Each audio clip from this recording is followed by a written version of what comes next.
record and go back to share. Oh, go back to share. How do I get there? Let's see. You, uh, hmm, hilarious. Let's just start a share again. Okay. View, gallery, share, screen. Okay. Now do y'all see grief and stress at the holidays? Are we set? Yay.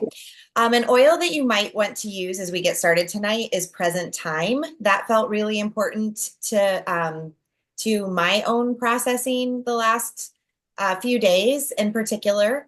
And especially as Halloween kind of kicks off all of the holiday, like all of the Burr holidays, BER, right? We have Halloween followed by my son just reminded me Veterans Day with a day off, Thanksgiving at the end of the month. I have a birthday in December, and it's Christmas, and it's the new year. And so the October, November, December rush has begun.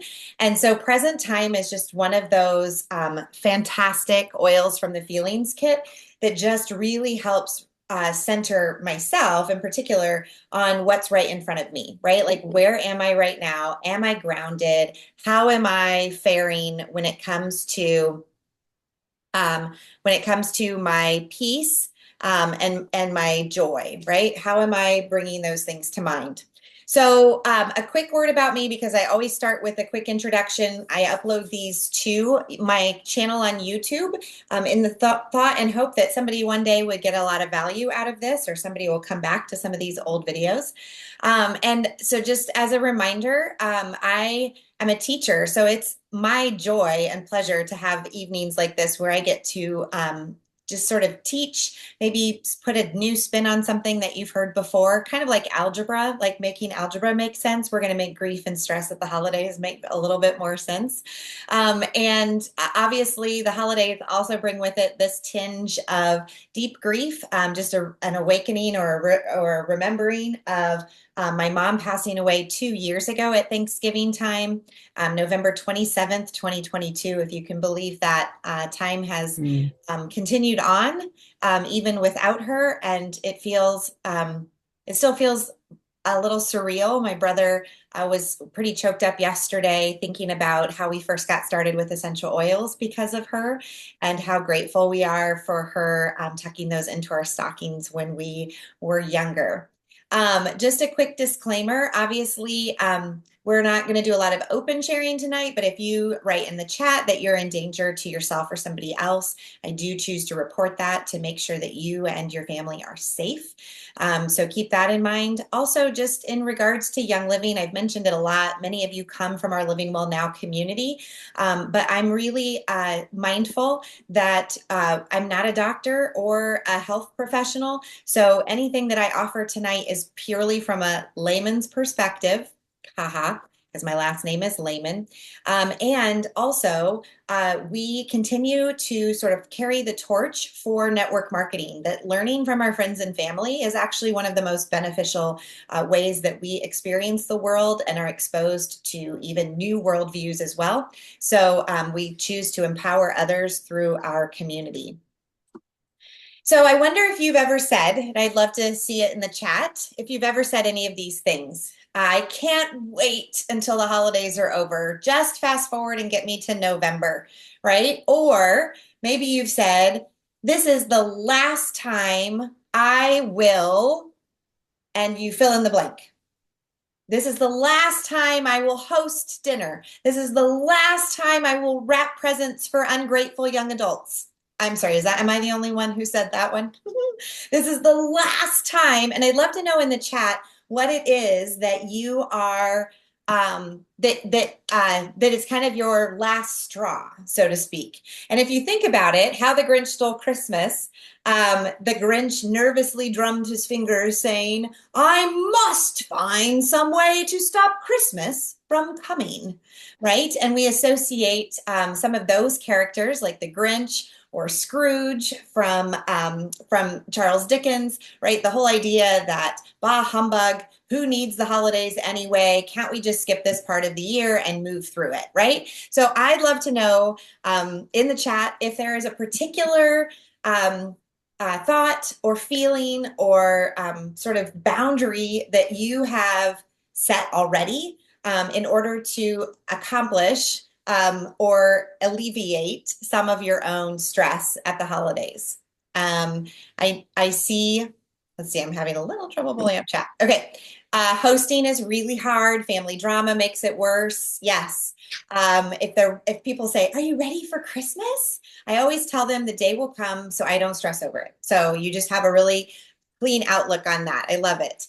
That's the last time we're going to try to have the family decorate the tree on Thanksgiving. I told Jerry today, I was like, I think we're going to put up our Christmas tree before Thanksgiving this year. We were going to wait, and it feels like we can celebrate both holidays with the Christmas tree in the house. I've seen already Christmas trees on Facebook. I kind of love that idea for a lot of families. So I want to remind you, and this is not my quote, this is from somebody else, but I want to remind you that magic doesn't come from perfectly planned moments. True magic comes from being genuinely open to the moments of your life.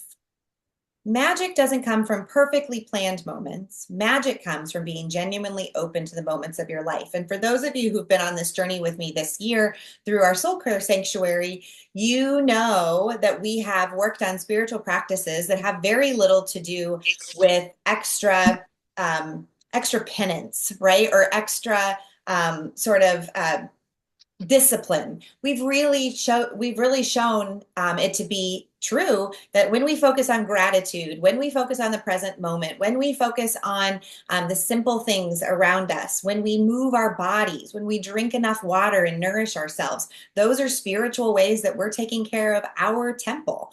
And so are we in this season genuinely open to the moments of your life? My pastor talked on Sunday actually about, he's had a whole series that he's done on provision and vision. Provision being things that are that we have all that we need, right?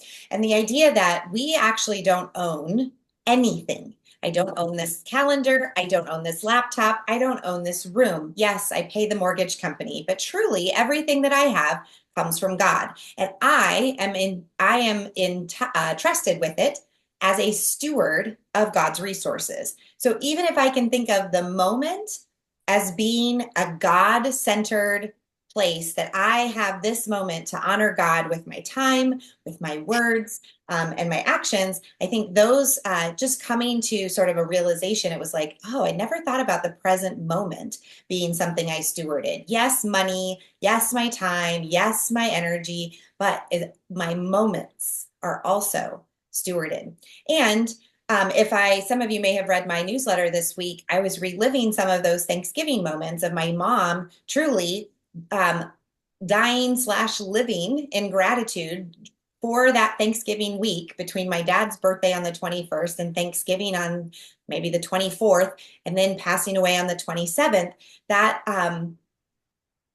was so significant. And I had never put together what a beautiful testament that was to us as her children and as her grandchildren to have witnessed a woman in her dying days offering gratitude and being open to this moment of her life.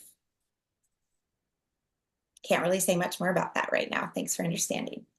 So a few things, just some really tangible things that you can start with that I feel like have made a really big difference in my life. Number one is engaging my senses. So I mentioned that a couple minutes ago, but how are you, like if you are feeling kind of like in a spin, how are you engaging your senses? How are you tasting, really savoring what's right in front of you? What are you smelling? What are you seeing? Hearing and touching. I have my favorite blanket is not even like supposed to be a weighted blanket, but it has enough weight to it that it's like a weighted blanket. It is my go-to for when I am, especially in the winter months, when I just need a little more cozy feeling or a little more feeling of being held. I go to my weighted blanket. And so the pictures, obviously are here. Like, what are you rushing through the dinner because you hosted it and you know you're on a time schedule and you have to clean it up real quick and then you've got to get on to the next thing? Or are you sitting down with no end or no agenda to truly take in the food that you've been chosen to nourish your body with, to really take in the conversations that you're having with people, that you're really aware and present in that moment? Because all of a sudden you're thinking to yourself, oh, yeah, engaging my senses mean I'm not going to miss this. I'm going to hear it. I'm going to see it. I'm going to taste it, touch it, and smell it. And those all work together, as we know, to impact our limbic system, our emotion center of the brain. I also think it's really important to make intentional decisions with your time and energy ahead of time. So consider, for example, the people that you choose to spend time with, where you're spending time with them, how much time you're allotting for events, and the circumstances that surround it. So as you look at your calendar, like as we're starting to plan November and December as a family, I'm starting with making plans with my family, and then I'm filling in plans with different groups in my life so that I don't get to the end of December and feel exhausted. I feel exhilarated because I've selected how much I choose to expend energy. Now, as an extrovert, it's really easy for me to go, just crazy with events because I can sustain those because I get energy from them. But I'm going to be really honest with you. There are times and certain groups or certain places that I don't choose to spend more than a couple of hours or more than 30 minutes making an appearance. So having to be really conscious about how I'm sharing. If I have this much energy, how am I dividing it into things that fuel me rather than things that empty me? So consider that for yourselves as well, especially if you're coming into a situation that feels, we use the words toxic a lot these days, right? If it feels like it's going to be a toxic situation, how can you boundary your time and have a hard stop and a reason that you have to leave so that you don't extend your time so much that you end up feeling depleted when it's all done? Also, I think this is a really important, and these are all sort of strategies I find that help me protect my peace and reduce stress. So, seeking first to understand and then to be understood. These are volatile times that we're living in, and I'm just going to name that for what it is. I think not everyone believes, thinks, um, responds to the information that's available to us in the same way. Some of our friends and family are actually feeling very afraid and threatened in this environment for their safety, right? So we know walking into situations that we may not all see eye to eye. At the same time, how can we stay curious with our family and friends? How can we ask questions? And maybe even Jerry and I on our way to certain dinners will have, not certain, all parties, dinners, that kind of thing. He and I go together and we have conversations about who we want to specifically find to talk to, what kinds of conversations we want to have, and questions that we can ask to understand the people that we're going to hang out with more deeply. Does that make sense? So we're intentional about our family, our friends, our acquaintances, and I would also say we have to watch this online as well. If we don't know somebody, then write to them in a message and get to know them, or go on their feed and try to understand a little bit about what they stand for, and really watch yourself seek, pushing your own agenda to be understood on somebody who may just want who may just need a friend, right? And so how can you seek first to understand where they're coming from, especially if you're not familiar with their lived experience or what that life has been like for them? Okay, so those are three quick ideas to keep your peace, right, through stressful situations. We're going to come back around to that when we close tonight, because we're going to do we're going to do an aroma reset with your Stress Away frankincense and lavender.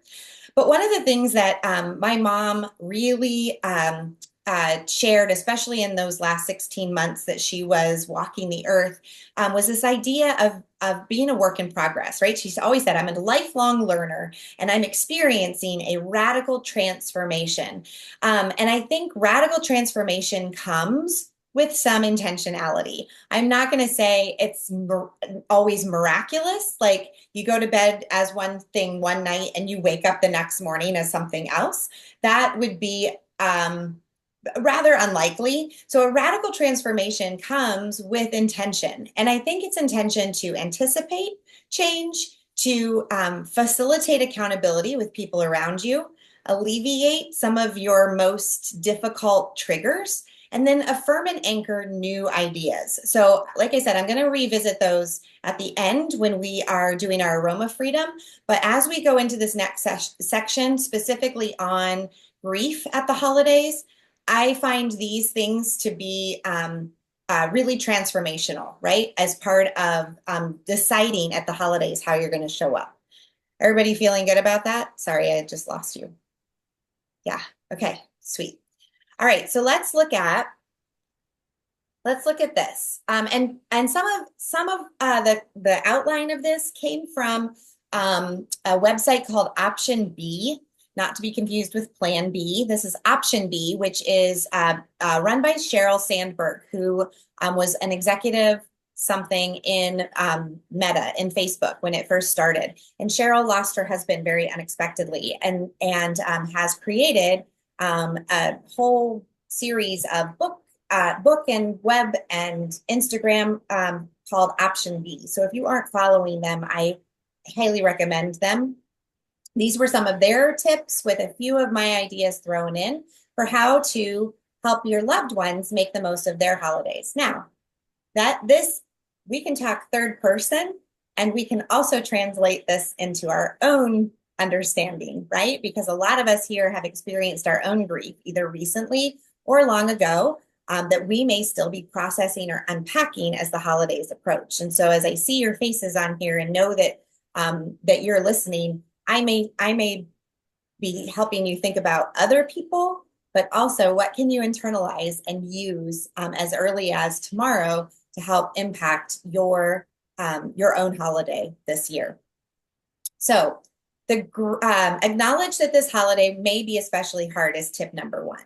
And we know that especially if a loved one has passed in the last year, that this may be the first holiday that you're experiencing without that person. So life has changed in general. So now the holidays are essentially changed as well, just by default, especially if the grief striking loss is through death or divorce, right? Because now all of a sudden you don't have the same groupings of people that you had before. It can help to acknowledge it out loud. I know this holiday is going to be different. Instead of trying to maintain all the old things that you used to do as if nothing happened, right? Acknowledging, sometimes just writing it out in a journal or telling a friend or texting it to somebody can just help you put into words, I know, acknowledgement, I know this holiday may be really hard. And can you reject the expectation or the pressure to live up to past holidays? You can, I love what Shay, my mentor, my doinggrief.com mentor, says, spiritual director. She says, the grief you heal now is part of the peace you find then. So a lot of times as I've been leading compassionate women's retreats and having groups with people, they think about, wow, I never thought that grief from X number of years ago could still be impacting me today. But what we're trying to do is keep grief in motion, keep the feelings in motion, and not be stuck in one place, but really be molded and healed through processing the myriad of emotions that come through grief. Shay explains these, and you can go back to my YouTube video all about doing grief basics. I just taught this there, but these are the four that she calls them the adaptive grieving dynamics. And there are four. The first one is lamenting, so making space. And this is something that I have chosen to do through each of the big quote unquote big anniversaries of my mom's passing is to incorporate all four elements into my acknowledgement of that time. So, for example, at her birthday, I go into great detail in the other video about each of these. But at her birthday or at her angelversary, we're always thinking about how are we lamenting the fact that she's no longer with us and really experiencing and expressing that grief-related pain. How do we hearten ourselves and create joy? I'm telling you, having a baby, I mean, I don't know if anybody has family members that are expecting children, but we're so excited to have a holiday this year with baby Graham, just because a little baby in the home is a shift, is a shift. Even children being around can shift the energy because of the joy that they typically exude. You can also then choose to think about how you're integrating those life shifting changes into your everyday life. So no longer is my mom on earth. So I'm choosing to be the hostess of the Thanksgiving dinner here. I'm choosing to organize the family photos and get out the Christmas cards, right? So integrating what we had to what we're going to do is an intentional decision. Also tempering. And tempering is numbing, right?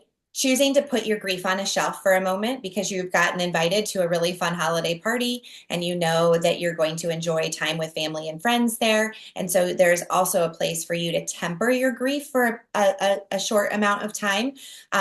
Do watch yourself on behaviors that may be dangerous or cause addiction and things like that. But tempering actually can be a way to healthily avoid grief if you choose that. But you can go into that Doing Grief Basics video and watch more. Next, let them decide who they want to be with and give them space if they need it. Now, remember, we can also turn this around to ourselves. So, for example, this holiday season, it's okay to do nothing. A bear spends all winter doing nothing, no shopping, no parties, no traveling, and guess what? No one bothers a bear. So it's okay to do nothing. You don't have to read this card if you don't want to, but I'm glad you did, right? I just love those little reminders that even for ourselves, just like we talked about with reducing stress by considering who's going to be part of a group that we're getting together with, we can also choose to say no to those events as we have them. You may feel pressure to spend time with certain people during the holidays, but it's also okay to say, I'm actually choosing to do my holidays a little bit differently this year. Can we get together after the first of the year? And you can give that boundary to somebody without feeling guilty about that. It can be very empowering for you or for a family member to be able to say no. So if you do have somebody that tells you no, respect that, right? It may have taken them a lot of courage to say, I'm really choosing not to be around people right now or for this particular time. In fact, my daughter, I was gone last Thanksgiving. It was the first angelversary of my mom. And somebody said to me recently, do you think your daughter just is having trouble, kind of being part of the grief, lament that you are talking about at on the 27th? Probably so. Probably so. And I hadn't thought about that. I was just disappointed that she wasn't part of it, right? But instead, I have to respect that her empowering decision was that she was making new memories for herself on that day.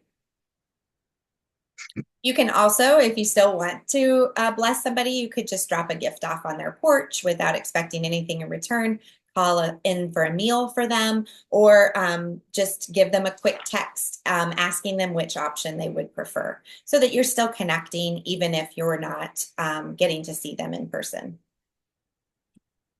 I also think giving presents, being present with somebody over a gift is something, if somebody chooses that can be very, very heartening and very nice, especially if you come with a game or a puzzle or something that you can do, or an open ear to even hear them talk about what memories they have of being with their family members that are no longer with them, or how it was before the divorce, or what it was like when they were living in a different state, and what they remember being one of the best parts of living in Kansas, for example, right? So how are we really conscious of not just the gifts and price of those things? Maybe the price is our time. Maybe the gift is our presence. So being intentional about noting that for yourself as well.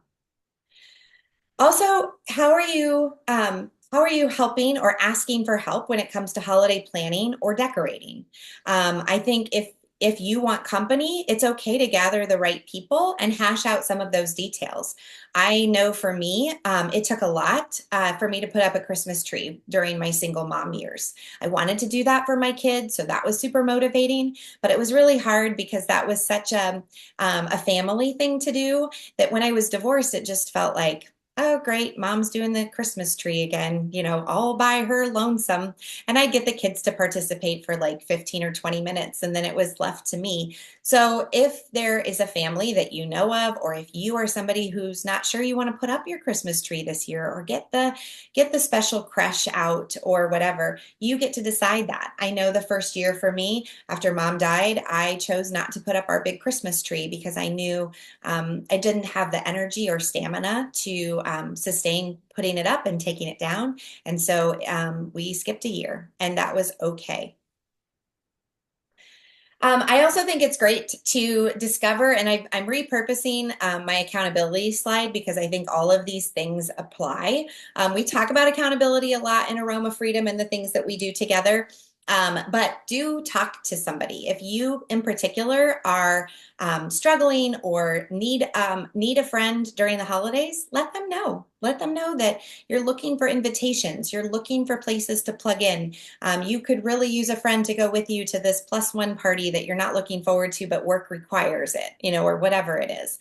And really start to ask for or be part of making those accountability decisions so that you don't end up resenting or regretting the holidays. And you may also, I know this sounds ridiculous, but getting through the holidays may be like a really important goal this year for a variety of reasons. And so, what does getting through the holidays look like? Get really specific about that. We're going to do Aroma Freedom with this group in a couple weeks on Monday, the 18th. So, if you have a goal of X, Y, or Z, bring it to Aroma Freedom. Let's cut through the old stuff that blocks you from seeing yourself as accomplishing that.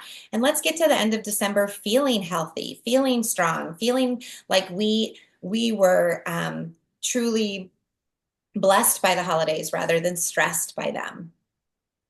Also, make sure you give space and time in your communication with your loved one or with yourself about traditions that you want to continue.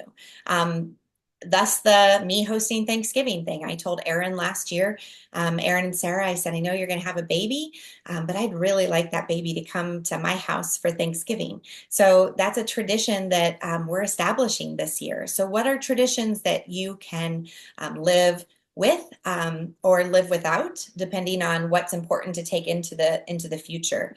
Maybe you want to start something new, or there's something that you want to do that creates an opportunity for you to honor their memory. That's something that would bring heartening to your grief experience, as well as integrating what they've done before. Some of you received an invitation to my compassionate retreat reunion that we're having, compassionate women's retreat reunion that we're having in December. And part of that inspiration came from one of our participants who used to deliver gifts to children with her dad, who would dress up like Santa Claus. And her dad has passed, and we're going to honor his memory by collecting gifts and delivering them to a rehab facility, a local children's rehab facility. And I think those kinds of experiences, that old tradition, sort of me asking her if that would be okay if we did something like that, really sparked tears and a sense of, yeah, that's a tradition I don't want to let go of. So yes, I would love to be part of and facilitate that. So again, you get to decide as you talk to loved ones and as you reach out to loved ones about the traditions that feel good to carry on and the ones that don't. I just wanted to put this slide here. Obviously, we talk mostly to Judeo-Christian or Jewish religious folks in my groups, but Advent starts December 1. So it is right around the corner, 4 Sundays of Advent plus Christmas Eve with the Christ candle. So even if you aren't looking forward to the holidays, you can use some of these religious traditions as well as Hanukkah as well, lighting the candles of Hanukkah as part of just a ritual that helps you sort of mark the passage of time. And the reason I encourage that for grieving people is because the traditions. Um, the traditions may take on a different look for you, but there also may be a balm to your soul. A way that God spoke to you as a child when you did these things with your family in the past, and how you're shifting them to do them in the present, to really honor and note those experiences for yourself. You also want to be told, and I'm going to tell you this, you have the permission slip that it's okay to take a break. In the course of anything that you're doing, grief or no grief, stress or no stress, extrovert or not, you can take a break. What is it about our expectations or society's expectations that pushes us to say yes to stuff that we know better than to say yes to? So perhaps a favorite song, the smell of a roasting turkey, a particular ornament that you pull out of the box. Those can all bring about memories of happier holidays. And so if you need to cry or take a break or open a bottle of wine, whatever it might be, just be aware that it's okay to take a break. And you may need to offer somebody in your group that same permission as well. So that they can make the most of their holiday as well. I will just offer that if somebody does experience a lot of sadness at particular ornaments or traditions or things, a Christmas Eve service is always my tear-jerking moment. Not gonna lie, it's the lighting of the little candles that always kind of in silent night that just puts me back in my own family's traditions growing up, and just the awareness that we're not all together. And I think for me, through those moments, I also have to remember that the healing comes from feeling that suffering, feeling that sadness. And there have been two big names lately who've been talking about stop denying the sadness, right? Anderson Cooper and Andrew Graham have, or yeah, I think his name is Andrew Graham. They both have gone on the record in the last month of talking about how their grief has softened them and helped them just discover more compassion for themselves. And so that's where I sent the email this week that quoted Frances Ward Weller, that grief keeps the heart fluid and soft, which makes compassion possible. And don't we just want a little more compassion at the holidays anyway? So how do we manifest self-compassion and compassion toward others in a way that is tangible? So I'm going to give you an outline from Kristen Neff, who is the self-compassion expert. This is a Buddhist principle, self-compassion is, that she has taken and mainstreamed for the rest of us. And I'm not going to go into a lot of it right now. You can screenshot this. I can also make it into graphics and put it in Heartbeat. But the idea is this is important to quickly kind of bring yourself back. In fact, I saw another one today with the acronym RAIN. So I'll put both of those into our resources of Soul Care Sanctuary on Heartbeat so that you can find those. But to acknowledge that, yes, this is a moment of suffering. This is a moment of true anguish and grief and pain. It's suffering is part of life, and everyone suffers, right? That's the common humanity part of self-compassion. And then how do you be kind to yourself? Is there a phrase that you can speak aloud to yourself to give yourself the compassion that you're looking for? And can you capture that in your heart to just help steady yourself? Obviously, we also have the practice of aroma freedom. And we'll get into that in just a few minutes. The holidays can be especially tough, but it's important to remember that other times of the year can be hard too, like birthdays, anniversaries, graduations, and weddings. So as you get back to your own post-holiday routines, if you're still struggling, you may still need that support. And so this is your reminder to encourage you to ask for what you need. Maybe make, like I said, a calendar plan. Maybe if there's somebody that you don't have the energy for at the holidays, then you can tell them that you'll see them in January. Put those dates on the calendar now for 2025. You may not be able to make this holiday exactly like it used to be, but hopefully with these tips, there's a way for you to make it uh, an enjoyable and peaceful time for yourself, even if it becomes a place of grief for yourself as well. And consider ways that you can alleviate mental and emotional blocks. All right, I'm going to stop there for a minute. I am so grateful that you all are on, and I'm just want to acknowledge that my sheer gratitude in showing up for this conversation, because I know you all of you women, to be highly aware, self-aware, and also compassionate about the world that we live in. And so I know that a lot of what I've shared just now is probably like a review, right? Like, and you didn't really tell us anything new, right? But I would love to hear in the chat if there's something that stood out to you that maybe you didn't know or hadn't considered or needed the reminder of. And then as we have Care Circle this month, you guys can bring those things back around as well. But I would love to just get a little bit of feedback from you. And then I'm going to get started. I'm going to grab my oils for Aroma Freedom. We're just going to do a reset tonight, which takes about 10 minutes. So just giving you a time check. Takes about 10 minutes to do a reset, and hopefully give you some peace as you head to bed. So super grateful for y'all being here.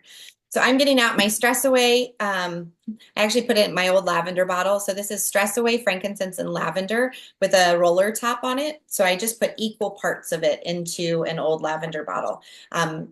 Dr. Perkis calls this the memory release mixture because it's not a true Young Living blend, but it is using all of our Young Living essential oils. So it's a great one to have on hand. For our full Aroma Freedom session, I also use Inner Child as well as Release, wherever the heck that is. Here it is. Release oil. So if you have those, and one of those seems to be calling your name more than the lavender, Stress Away, and frankincense, you can use that. But I really find this one to be relaxing and peaceful, and just a good way for you to sort of end your evening. Those of you who are on East Coast time in particular, I always think about Christina staying up super late so that she can be on these calls. Great gratitude to you, lady. All right, so let's go ahead and do reset together. Yay.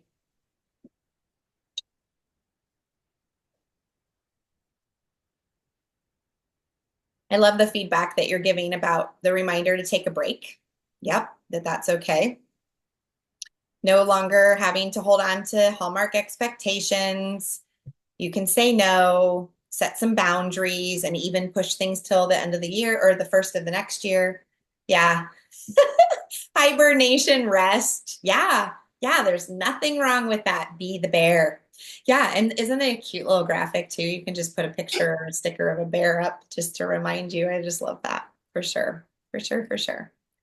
Okay, those of you who've done this with me before, you know that these ideas come from Dr. Perkis. I always feel like I want to cite everything that I do so that you know it's not my original work.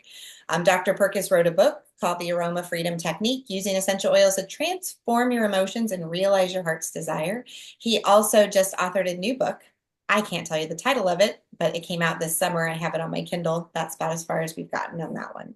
But I really love that he's incorporated oils into what's referred to in the psychology area as your as memory reconsolidation, because you're taking your thoughts, your feelings, memories, and sensations, and you're combining them into one big complex memory, and you're using the essential oils to dissolve the impact or the oh gosh, the word I'm looking for is like how prickly they are. That's not the word I'm looking for. But you're not erasing memories. I always clarify with people, you're just dissolving those negative thoughts so that you can elicit more creative new innovative thinking that can help move the needle on whatever you're working on. And that's because this response to smell is powerful and automatic. You breathe it right through your nose, through that olfactory gland into your amygdala. And so smell acts as an immediate trigger to shift the brain waves, the brain patterns, in order to replace them, the old thinking about the thought, it's a metacognition, so that you can replace it with something positive and affirming. You use essential oils, specifically from Young Living, because we know that they are properly distilled and tested from plants. Oils are complex and balancing aromas, generally regarded as safe. Many find them to be God's gift, little drops of God, Wayne Dyer called them, because they act as signaling molecules in your body. So let's go ahead and do a little bit of listening for inner wisdom. If you have not put on present time or lavender or something to just sort of center yourself, you can do that. If you don't have oils and you want to simply be still and in this moment, and you want to use maybe a citrus or a fruit that you have or an herb that you have, you can use those as well. I highly recommend those over store-bought oils, but you do you, boo. We're going to begin by sort of getting clear. I'm going to come back to that. About a situation that feels overwhelming, frustrating, or confusing. So identify what that is currently. And it might be related to holidays. It could be something more timely or something else. Yeah, it might be something related. I'm feeling a lot of the sadness about our local election here. So it could be that is something that was impactful to you and concerning to you. So what is it that's feeling overwhelming, frustrating, or confusing?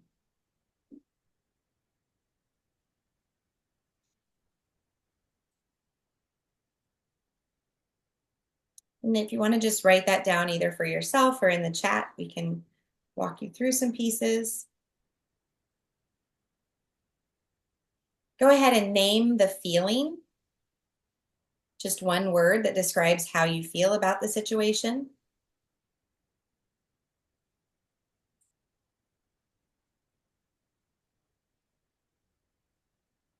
The feelings wheel is on here for ideas. Maybe the root of your feeling is anger or worry or sadness, but it's more specific than that.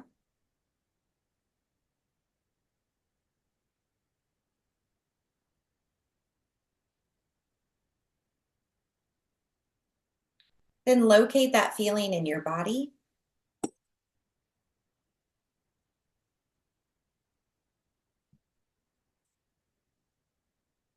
Remember that it could just be a sensation or a posture in how you're feeling.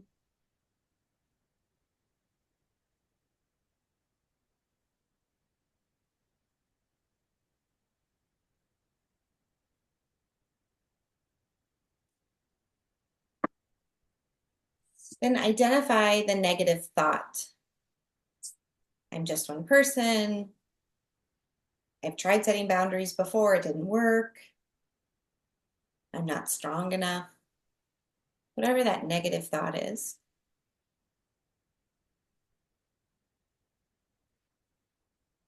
And when you have that memory complex pulled together, you're going to take 1 drop each of Young Living Lavender, frankincense, and stress away in your palms. Cup your hands over your nose and mouth, and you can lift those above your, and really take it in deeply, or if it's too strong, you can hold it at kind of chin length or chin height. And then just breathe into the situation, the feeling,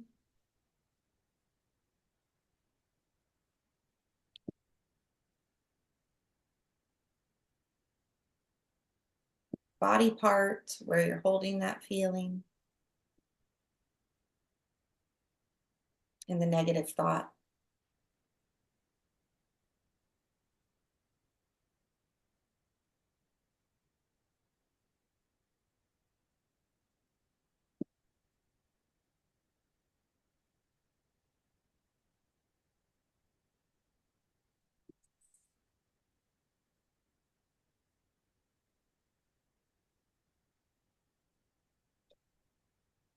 As you breathe the oil into your olfactory, remember things are shifting. So maybe the intensity, I called it the prickliness earlier, the intensity of the feeling is dissipating. Perhaps your negative thought is shifting. Perhaps the situation doesn't feel as frustrating. And consider if you want to do this reset again with the same situation or a different one. If you feel ready to move on, or if you know that this is something you need to unpack with a full aroma freedom session. Because remember, this is just to get clear in your heart about what your next steps are. So let's go through it again. Again, you may have the same situation, but it's evoking different emotions now. Maybe instead of being angry, now you're scared, right? Maybe instead of being resentful, now you realize that you are lonely in a different way or in a new way. So identify the situation. We'll just go through the steps again together. Then name the feeling.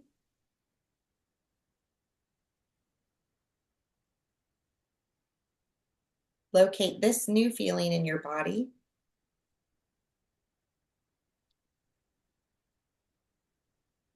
And identify the negative thought. Maybe it's the same one. Maybe it has a different twist to it.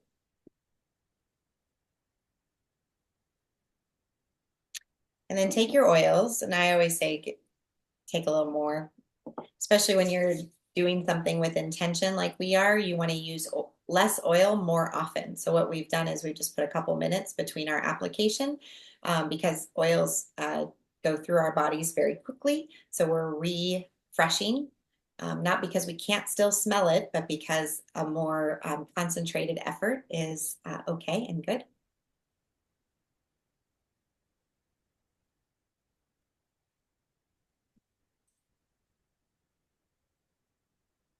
Breathe the oils into the situation, into your feeling,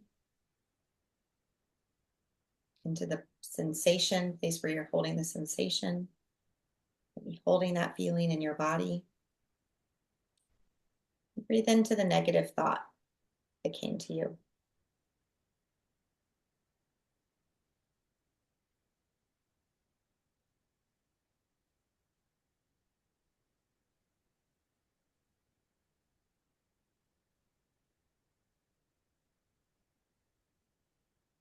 If you have any shifts, I would love to know about them in the chat. Anything that changed for you?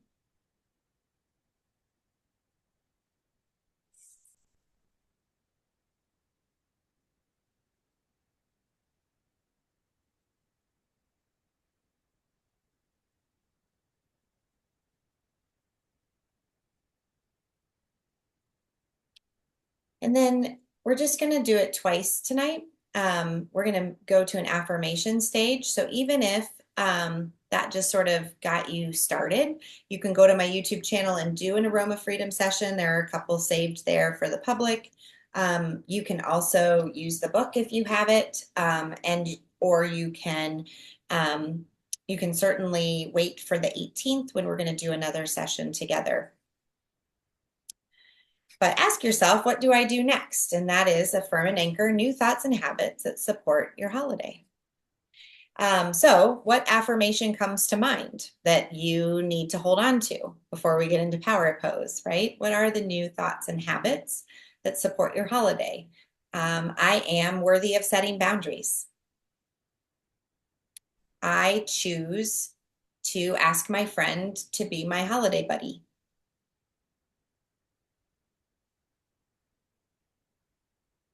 I create new memories.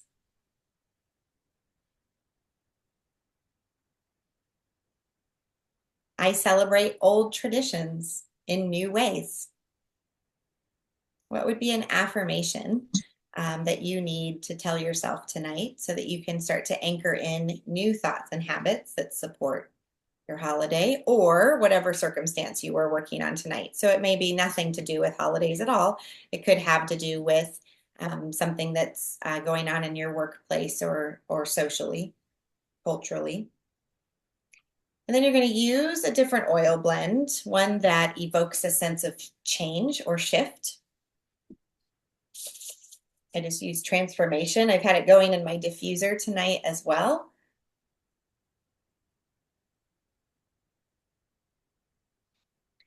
And then you're going to choose a power pose. Whoops. Choose a power pose that expresses the energy of your statement. So you may stand with your hands on your hips.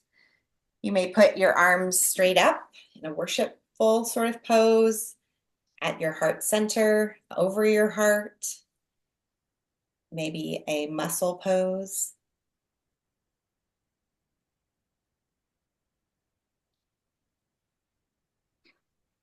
And say your affirmation out loud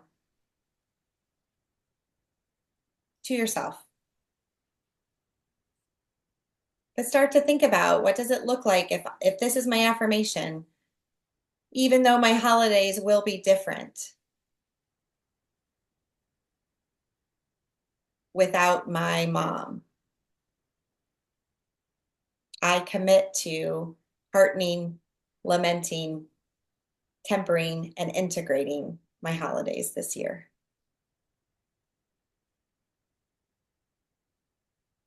Even though I did this thing last year, I choose this year to do it differently.